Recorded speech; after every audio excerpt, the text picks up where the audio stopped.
अस्सलाम वालेकुम dear students, मैं हूं मोहम्मद अहसन अवैसी और आज हम इंशाल्लाह असिस्टेंट SNGAD 2022 का जो पेपर है उसके अंदर से मैथ का क्वेश्चन सॉल्व करने वाले हैं। तो students, according to book math का सबसे पहला क्वेश्चन जो है बुक के अंदर है क्वेश्चन नंबर 7।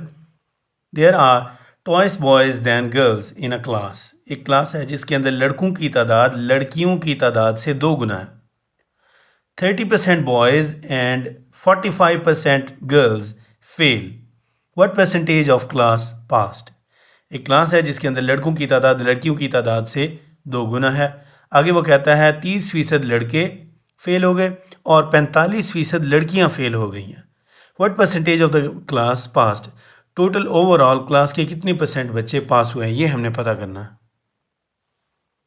तो अकॉर्डिंग टू गिवन कंडीशन वो हमें बताता है जो हमारे पास लड़कियां हैं उसको तो हम जी से शो कर देंगे, लेकिन जो लड़के हैं ना, लड़के बॉयज़, उनकी तादाद लड़कियों से 2 गुना है। There are twice as many boys as there are girls. तो लड़के जो हैं लड़कियों से 2 गुना है, तो B इज़ इक्वल टू हमारे पास हो जाएगा 2G। ठीक है, जहाँ कहीं भी हमने बॉयज़ का B लिखना होगा वहाँ पे हम 2G लिख देंगे आगे से, ताकि हमारे लिए प्रोसेस करना ज़्यादा आसान हो जाए। तो हम चलते हैं, तो गर्ल्स कितनी पास हुई हैं। देखिए 45% गर्ल्स फेल हो गई हैं, उसने हमसे पास का पूछा है, तो 45% फेल हो गई हैं तो कितनी पास हुई गर्ल्स, 55% पास हुई। 100 में से 45% निकाल देंगे तो 55/100 गर्ल्स, इतनी गर्ल्स पास हुई हैं। ठीक है ना। और बॉयज़ कितने पास हुए, बॉयज़ हमारे पास 30% फेल हुए हैं, तो कितने पास हुए, 70% पास हुए, तो 70/100 आ जाएगा। लेकिन हमने अभी अज्यूम किया है B is equal to 2G है, तो बॉयज़ के B की जगह पे मैं यहाँ पे लिख देता हूँ 2G मल्टीप्लाई बाय 70/100। इसको हम मज़ीद आगे सिंप्लीफाई करते हैं, ये बनेगा हमारे पास 55G/100 प्लस 70 मल्टीप्लाई बाय 2 कितना बनता है, 140G/100 बन गया। ठीक है, अब इस सब का हम LCM ले लेंगे। LCM हमारे पास बनता है 100, 55G प्लस 140G। ठीक है, ये किस चीज़ की तादाद है, ये पास होने वाले बच्चों की तादाद है। ठीक है, 55G और प्लस 140G ये बनता है 195G/100। तो स्टूडेंट्स, ये हमारे पास होने वाले जो बच्चे थे उनकी तादाद आ गई है। अब पास होने वाले बच्चों की तादाद है 195G/100। अब ये जो पासिंग नंबर है इसको हम परसेंटेज में कन्वर्ट करेंगे। तो किस तरह करेंगे, हम टोटल जो बच्चों की तादाद थी उसके साथ हम इसको कंपेयर करेंगे। कंपेयर करने का तरीका बहुत ही आसान होता है। हम क्या करेंगे, 195G/100 है ना, इसको हम डिवाइड कर देंगे बच्चों की टोटल तादाद से। टोटल तादाद हम किस तरह निकालते हैं, बॉयज़ की तादाद प्लस गर्ल्स की तादाद से। ठीक है, लेकिन हमें तो एक क्वेश्चन की स्टेटमेंट के अंदर दिया गया था कि B is equal to 2G है, ऐसे है ना। तो मैं क्या करता हूँ, B की जगह पे 2G लिख देता हूँ। तो 2G ये हो गया और G ये हो गया, ये ओवरऑल 3G बन जाता है। तो मैं इसको इस तरह लिखता हूँ ऐसे। अब ये 3G डिवाइड हो रहा है तो G के साथ यहाँ पे G कैंसिल हो जाएगा। ओके, और ये जो 3 है इसको मैं 195 पे डिवाइड करता हूँ। 3 1 3 होता है हमारे पास, और 3 6 18, 1 यहाँ पे रह गया, 3 5 15, 65/100, या दूसरे अल्फाज में हम इसको कहें तो 65%। ये वो बच्चों की परसेंटेज है जो क्लास के अंदर पास हुए। A can do a piece of work in 4 hours. B and C together can complete in 3 hours.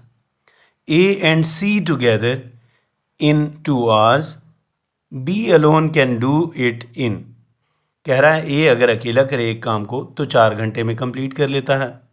B और C अगर मिलकर करें तो उसी काम को 3 घंटे में कंप्लीट करते हैं। A और C अगर मिलकर काम करें तो 2 घंटे में कंप्लीट कर लेते हैं। वो कह रहा है अगर B उसी काम को अकेला करे तो बताएं B को कितना टाइम लगेगा।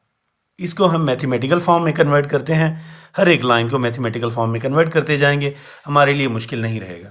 अब A की वैल्यू क्या बनेगी, देखें, एक अगर A जो है पूरे काम को 4 घंटे में कंप्लीट करता है तो 1 घंटे में ए कितना काम कंप्लीट कर लेगा? 1 घंटे के अंदर ए जो है पूरे काम का चौथा हिस्सा पूरा करेगा। 4 घंटे में पूरा काम कर लेता है ना, तो 1 घंटे में कितना करेगा? पूरे काम का 1/4 यानी कि चौथा हिस्सा। बिल्कुल इसी तरह बी प्लस सी पूरे काम को 3 घंटों में कंप्लीट करते हैं तो 1 घंटे में कितना काम करेंगे? पूरे काम का तीसरा हिस्सा 1/3। ठीक है, बिल्कुल इसी तरह ए और सी की बात कर रहा है, पूरे काम को वो 2 घंटे में कंप्लीट करते हैं। मतलब ये कि फिर अगर वो मिलकर काम करें तो 1 घंटे में पूरे काम का कितना हिस्सा कंप्लीट करेंगे? आधा काम कंप्लीट कर लेंगे। ठीक है, ए प्लस सी इसकी वैल्यू क्या बनेगी हमारे पास? 1/2। ठीक है, उसने हमसे बी की वैल्यू पूछी है। ऑलराइट, तो हम क्या करते हैं, देखिए हमारे पास उसने ये भी बताई है, बी प्लस सी की वैल्यू भी बताई है, ए प्लस सी की वैल्यू भी बताई है, ए की वैल्यू भी बताई है। तो हम क्या करते हैं, हम यूँ करते हैं, देखिए अगर इक्वेशंस की लेफ़्ट साइड को अगर हम देखें, हम अगर यूँ करें कि हम इस तरह कर लें कि बी प्लस सी वाली ए वाली इक्वेशन, ये वाली इक्वेशन इसकी लेफ़्ट साइड और प्लस ये वाली इक्वेशन इसकी लेफ़्ट साइड बी प्लस सी, इन दोनों को अगर हम प्लस कर दें, उसमें से अगर हम ये वाली साइड ए प्लस सी माइनस कर दें, माइनस कर दें हम ए प्लस सी वाली चीज़, ये अगर हम माइनस कर दें तो क्या होता है हमारे पास? ए प्लस बी प्लस सी माइनस ए और माइनस सी। देखिए माइनस सी के साथ प्लस सी कैंसिल हो जाएगा, माइनस ए के साथ प्लस ए कैंसिल हो जाएगा, ओवरऑल हमारे पास सिर्फ बी रह जाएगा जिसकी हम वैल्यू निकाल लेंगे आराम से। तो बिल्कुल यही चीज़ हम अब इसके जो वैल्यूज़ हैं वो भी पुट करके हम इसको सॉल्व करते हैं। तो बी की वैल्यू हम आराम से निकाल सकते हैं, इन चीज़ों की वैल्यू को प्लस करें और उसमें से इसकी वैल्यू हम माइनस कर दें। तो सबसे पहले हमने किस चीज़ की वैल्यू लिखनी है? ए की वैल्यू, वो है हमारे पास 1/4। प्लस करनी है हमने बी प्लस सी वाली वैल्यू, बी प्लस सी वाली वैल्यू कितनी है हमारे पास? 1/3। उसमें से हमने माइनस करनी है ए प्लस सी वाली वैल्यू, हमने इसमें से माइनस करनी है, यानी कि 1/2 हमने इसमें से निकाल देनी है। ओके, तो हम इसको आगे सॉल्व करते हैं। देखें 4, 3 और 2 है, इनका एलसीएम क्या बनेगा हमारे पास? एलसीएम बनता है 12। ठीक है, 12 हमारा एलसीएम बन गया। 12 डिवाइड बाय 4 आंसर आता है 3, 3 1 ज़ा 3, प्लस 12 डिवाइड बाय 3 आंसर आता है 4, 4 1 ज़ा 4। अब इसी तरह 12 को हम 2 पे तकसीम करेंगे, ये जो हम एलसीएम लेते हैं इसको नीचे वाले पे डिवाइड करते हैं, जो आंसर आता है उसको ऊपर वाले के साथ मल्टीप्लाई करते हैं। 12 को 2 पे डिवाइड किया, आता है आंसर 6, 6 को 1 से मल्टीप्लाई करेंगे हमारे पास 6 ही आ जाएगा, यहाँ पे माइनस आ जाएगा। अब आप देखें 3 + 4 कितना बनता है? 7, 7 में से 6 निकाल दें तो क्या रह जाता है हमारे पास? 1। तो हम अगर इसको हम यहाँ पे लिखें, ऊपर हमारे पास न्यूमरेटर में 1 रह जाएगा और डिनोमिनेटर में हमारे पास 12 बन जाएगा, और लेफ़्ट साइड पे हमारे पास क्या रह गया था? यही b रह गया था, बस बाकी सब कुछ कैंसिल हो गया था। तो b की वैल्यू क्या आ गई? 1/12, यानी कि b का 1 घंटे का काम पूरे काम का 12वां हिस्सा होगा। b 1 घंटे के अंदर पूरे काम का 12वां हिस्सा कंप्लीट करेगा, और जाहिर है अगर पूरे काम को कंप्लीट करना चाहता है तो कितनी देर में कंप्लीट करेगा? 12 घंटे के अंदर, 12 आवर्स। यही उसने हमसे पूछा था कि बी को पूरा काम कंप्लीट होने में be alone can do in how many hours? तो आंसर हमारा है 12 hours. Question number 21, P is 6 times greater than Q. By what percentage is Q smaller than P? वो ये हमें कह रहा है, जो P है ना, P एक वेरिएबल है, ये Q से 6 गुना ज़्यादा बड़ा है, यानी कि 6 Q जो है वो 6 टाइम्स होगा तो वो P के जाकर इक्वल बनेगा। वो कहता है by what percentage is Q smaller than P?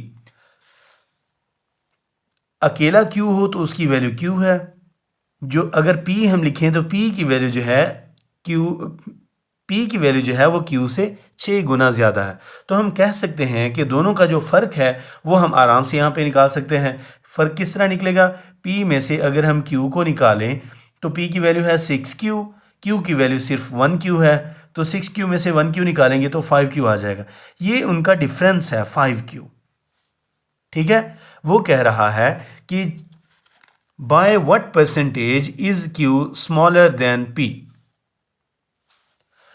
तो इसको हम परसेंटेज में कन्वर्ट करते हैं, जो इसका डिफरेंस आया है इसको हम परसेंटेज में कन्वर्ट करते हैं। 5Q को हम ऊपर रख देंगे और उसकी जो टोटल वैल्यू है जिसके साथ हम कंपेयर करना चाह रहे हैं वो कह रहा है by what percentage is Q smaller than P के साथ हम इसको कंपेयर करेंगे, लेकिन P की वैल्यू क्या है 6Q। 5Q over 6Q percentage में कन्वर्ट करना है तो मल्टीप्लाई बाय 100 कर देंगे हम यहाँ पे इसको। ओके, तो Q के साथ तो Q कैंसिल हो गया हमारे पास। ओके, तो 5 मल्टीप्लाई बाय 100 ये हमारे पास बन जाता है 500 और डिवाइड करना है हमने इसको 6 के ऊपर। 6 8 ज़ार 48 बनता है और हमारे पास रह जाता है इसमें से 2, साथ में 0 लगाया, 6 3 ज़ार 18 और हमारे पास कितना रह जाता है 2 रह जाता है। 18.333 के करीब आ जाएगा। 2 के साथ 0 लगाएंगे ना तो 6 3 ज़ार 18 ये चलता जाएगा। 83.33 ये हमारा फाइनल आंसर है। A worker is paid 2130 for 6 days. His total monthly wages is 9230. How many days he worked in the month? एक आदमी है, उसको 6 दिन अगर उसने काम किया तो उसको 2130 रुपये मिले। वो कहता है अगर पूरा महीना वो काम करे तो उसको 9230 रुपये मिले। पूरे महीने में के 30 दिनों में से उसने कितने दिन काम किया ये हमने निकालना है। बिल्कुल मुश्किल नहीं है। उसकी दो वेरिएबल्स इसके अंदर यूज़ हुए हैं, एक है उसकी पेमेंट और एक है नंबर ऑफ़ डेज़। हम इन दोनों को एज अ वेरिएबल ले लेंगे और सॉल्व कर लेंगे। मैं लिखता हूँ पेमेंट के लिए P और नंबर ऑफ़ डेज़ के लिए मैं यहाँ पे लिख देता हूँ D। ठीक है, पेमेंट इसको कितनी मिली 2130। कितने दिनों के लिए थी ये 6 दिनों की पेमेंट थी। ओके, और इसी तरह आगे वो कह रहा है 9230 पेमेंट थी उसकी। दूसरी पेमेंट थी 9230। ये कितने दिनों की पेमेंट थी ये हमने पता करनी है। मैं इसको एक्स कह देता हूँ। अब सिंपल सी बात है, कोई आदमी ज़्यादा दिन काम करेगा तो उसको ज़्यादा पेमेंट मिलेगी, कम दिन काम करेगा तो उसको कम पेमेंट मिलेगी। ऐसी जो दो क्वांटिटीज़ आ जाती हैं, एक्स वाली वैल्यू का एरो हम हमेशा अपवर्ड लगाते हैं। जो दूसरी वैल्यू होती है उसका एरो लगाते हुए हम थोड़ी सी एहतियात करते हैं। हम यूँ देखते हैं कि अगर दोनों वैल्यूज़ डायरेक्टली प्रोपोर्शनल हो, मतलब एक वैल्यू बढ़ाने से दूसरी भी बढ़ जाए, एक वैल्यू कम करने से दूसरी भी कम हो जाए, इसको डायरेक्ट रिलेशन कहते हैं। डायरेक्ट रिलेशन हो तो दोनों के एरोज़ एक ही डायरेक्शन में आते हैं। अगर इन्वर्स रिलेशन हो तो एरोज़ अपोजिट डायरेक्शन में हो जाते हैं। अब आपके सामने ही है, ज़्यादा दिन बनेंगे तो उसको ज़्यादा पे मिलेगी, कम दिन बनेंगे तो उसको कम पे मिलेगी। मतलब ये है कि पेमेंट और नंबर ऑफ़ डेज़ का जो रिलेशन है डायरेक्ट है, तो इसीलिए इसका एरो भी मैं अपवर्ड लगा दूंगा। ठीक है, तो हमारे पास फाइनल फ्रैक्शन की फॉर्म में किस तरह आ जाता है, x/6 बन जाएगा इज इक्वल टू 9230/2130 बन जाएगा। ठीक है, अब यहाँ पे देखिए हमारे पास 6 यहाँ पे डिवाइड हो रहा है, इधर आएगा तो मल्टीप्लाई हो जाएगा। यहाँ देखें आपके पास ये वाला जो 0 है इस 0 के साथ कैंसिल हो जाएगा। ओके, और 2 के ऊपर ये दोनों डिवाइड होते हैं। 3 के ऊपर 3 2 ज़ार 6 होता है और 3 7 ज़ार 21 हो गया। 3 1 ज़ार 3 होता है तो 71 यहाँ पे नीचे आ गया। 923 को हमने 71 पे डिवाइड करना है। ठीक है, इसका आंसर हमारे पास आता है 71 1 ज़ार 71, 71 1 ज़ार 71 और यहाँ पे रह जाएगा 213, 213 रह जाता है। तो 71 3 ज़ार 213, यहाँ पे हमारे पास 13 रह गया और ये वाला 2 है। 13 मल्टीप्लाई बाय 2 हमारे पास आंसर आता है 26। तो ये x की हमारे पास फाइनल वैल्यू है। अगर वो आदमी 26 दिन तक काम करेगा, 26 डेज तक काम करेगा तो उसको 9230 रुपीज़ उसको पेमेंट मिलेगी। तो नेक्स्ट क्वेश्चन है question number 62। A fort had food provision for 150 men for 45 days. After 10 days, 25 men left. How many days will the food last now? कोई एक कला है, उसके अंदर 150 आदमी रह रहे हैं और वो खाना खाते हैं। उनके लिए जो खाने की जो स्टोर है, जो अवेलेबिलिटी है, वो 45 दिन का खाना उनके लिए मैसर है। वो कहता है 10 दिन गुजरने के बाद 25 आदमी चले गए। अब बकिया खाना कितने दिनों तक चलेगा? देखिए, पहले 150 आदमी थे, वो इस खाने को 45 दिन तक खा सकते थे और वो खाते भी रहे। 10 दिन तक वो उसको खाते रहे। जब 10 दिन गुजर गए तो वही अगर 150 आदमी खाते तो उसी खाने को अब कितने दिन में तक चला लेते? 10 दिन तो गुजर गए, 35 दिन तक अब उसी खाने को खा सकते थे। उसके बाद क्या हुआ? लेकिन 25 आदमी चले गए। अब आदमी कितने रह गए? 150 में से 25 निकाल दें तो 125 रह जाता। तो अगर वही 150 आदमी होते तो 35 दिन खाना चल जाता, और अब 125 आदमी हैं तो बताएं कितने दिन खाना चलेगा, ये उसका क्वेश्चन बनता है। ठीक है, तो पहले 150 आदमी थे, उन्होंने खाने को चलाया, 35 दिन चला सकते थे, लेकिन 25 आदमी चले गए तो बाकी पीछे 125 आदमी रह गए, वो इस खाने को कितने दिन चलाएंगे, ये हमारा क्वेश्चन है। अब ये ऑब्वियस सी बात है, अगर ज़्यादा आदमी होंगे तो खाना कम दिन चलेगा, कम आदमी होंगे तो खाना ज़्यादा दिन चल जाएगा। मैन और डेज के दरमियान में इन्वर्स रिलेशन है। तो जब इन्वर्स रिलेशन होता है तो दोनों एरोज़ की साइड जो होती है अपोजिट होती है। नंबर ऑफ़ डेज़ वाला एरोज़ हमने अपवर्ड लगा दिया क्योंकि एक्स वाली वैल्यू का एरो हमेशा अपवर्ड आता है। दूसरी वैल्यू अगर इन्वर्सली प्रोपोर्शनल हो तो उसका एरो डाउनवर्ड आता है। एक बार हम एरोज़ लगा दें, आगे सॉल्व करना हमारे लिए मुश्किल नहीं होता। जिस डायरेक्शन में एरोज़ हैं उसी के मुताबिक हम फ्रैक्शन बना देते हैं। एक्स से 35 की तरफ है तो x/35 हो जाएगा इज़ इक्वल टू 150/25, 125। अब ये 25 पे दोनों डिवाइड हो जाते हैं। 25 6 आर 150, 25 5 आर 125। ये 6/5 बन गया। 35 यहाँ पे डिवाइड हो रहा है, इधर आएगा तो क्या हो जाएगा? मल्टीप्लाई हो जाएगा। तो यहाँ से रेज होकर इधर मल्टीप्लाई हो जाएगा 35। 5 1 ज़ा 5 होता है और 5 7 ज़ा 35 होता है। 7 को जब 6 के साथ हम मल्टीप्लाई करेंगे तो हमारे पास आंसर आता है 42। 150 आदमी जिस खाने को 35 दिनों में ख़त्म कर सकते हैं, अगर 25 आदमी चले जाएं, 125 आदमी उसी खाने को 42 दिनों तक चला सकते हैं।